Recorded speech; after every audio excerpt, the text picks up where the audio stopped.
Hey everybody, this is Robin from Our Wild Way, and today I'm going to be planning June. I'm going to show you how I use my Plum paper planner.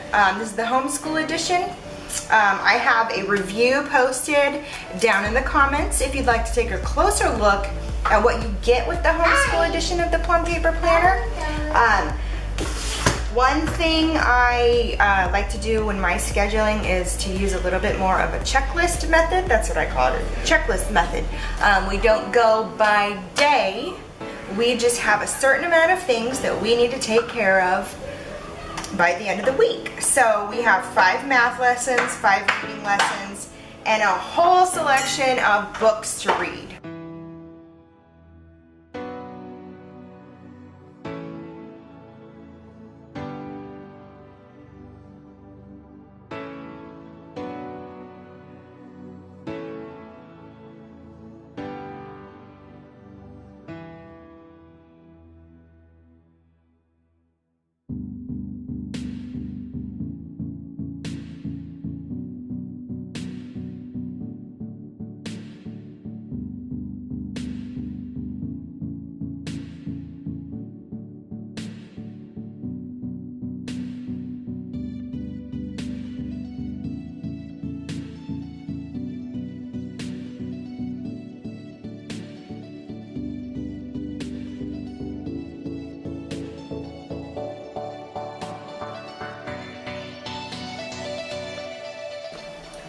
So here is how I schedule my weeks. I don't do scheduling per day. What I really do is I schedule per topic, and we just have a checklist that needs to get everything checked off for the week. So I go by subject. Start with literature. So every week we're doing a different country. All the reading, all the different subjects, except for probably math and science to a point, are going to go with that country. Now we have social studies, culture. So this week we're going to be doing China. So all of these relate to China in some way. Here we have a year full of stories, and all of these are part of our Torchlight curriculum. If you're interested in taking a look at the Torchlight curriculum, I have a rough overview that I recently did. I will link down in the comments to it if you'd like to take a closer look. Here we have Rebel Girls book. Now again, I won't be sticking to these days. I just have to have all of these marked off by the end of the week. Now I also add these to the whiteboard so the kids can see where we're at and we can kind of all work together.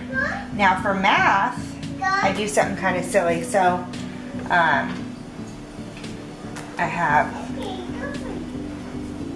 5 lessons that need to get done for each kid. I'm not writing down what pages, what lessons, what they need to do, because we do different things. One day one of them might do a reading eggs lesson, and the next day they do a math game, or we do something as a family, math related, or teaching textbooks. As long as they mark off 5 math activities per week, we are good to go. Next we've got science. This year we're pretty lax on science. Next year we're going to be going through the Real Science Odyssey Life. This year we're just kind of doing random things. And it seems to be working out for us, but they'll enjoy the more stringent schedule next year. So this is pandas relating to China. So we'll also take a look at the Panda Cam from the San Diego Zoo. So this kind of scheduling works so well for us. Here we have reading. Again, I do the 5 lesson requirement. Now whether this is doing a couple pages in a workbook, reading a chapter of a chapter book together, or on their own, it's just something so that they can mark off that we have done 5. Okay, next we've got our building character. And we'll be doing building character with true stories from nature. And then another day we'll do the activity. Now I figure out what we do from here. So I'll say, okay, let's pick, maybe we'll do a mystery science. Or experiment.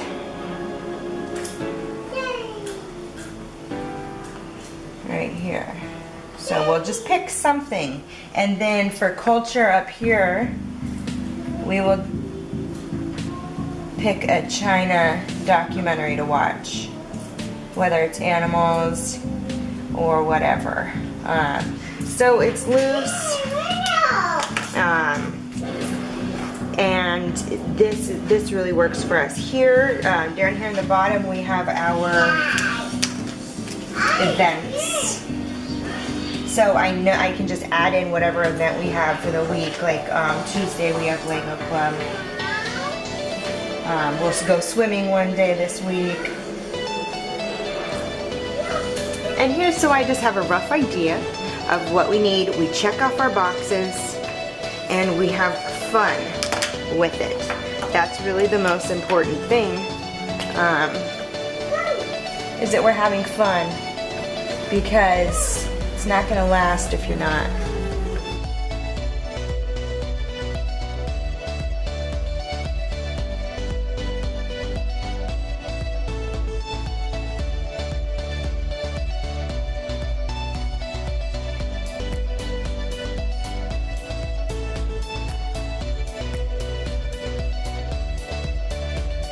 I've showed you my method for planning. My scheduling is more of a checklist. I know this looks messy to some people, but this is just how I prefer it. I try to stay a couple of weeks, but I do not go any further than a couple of weeks ahead. I have my map. I'm going to add much more to this month, but for now, I get my events put in here. I get our school stuff put in here, events at the bottom. And this really works for us. Just checking off the lists, checking it twice. It's really, really a good way to do it. I use my teacher's Homeschool Plum paper planner for planning my school. I use these Faber Castell Gellatos to make all those fun colors. I use some stickers from Michael's. My HP Sprocket. These are some major things that I love. I use them with my bullet journaling. These are my Tombows, my grayscale Tom. I also have this fun box full of washi tape. So they just make planning and scheduling a little bit more fun. I'm gonna go ahead and link in the comments to all of these goodies. Most of them can be found on Amazon.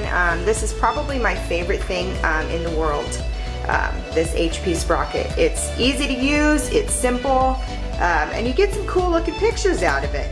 So thanks for joining me today. Check out the links in the comments. I'll also put a little synopsis of how I do my planning.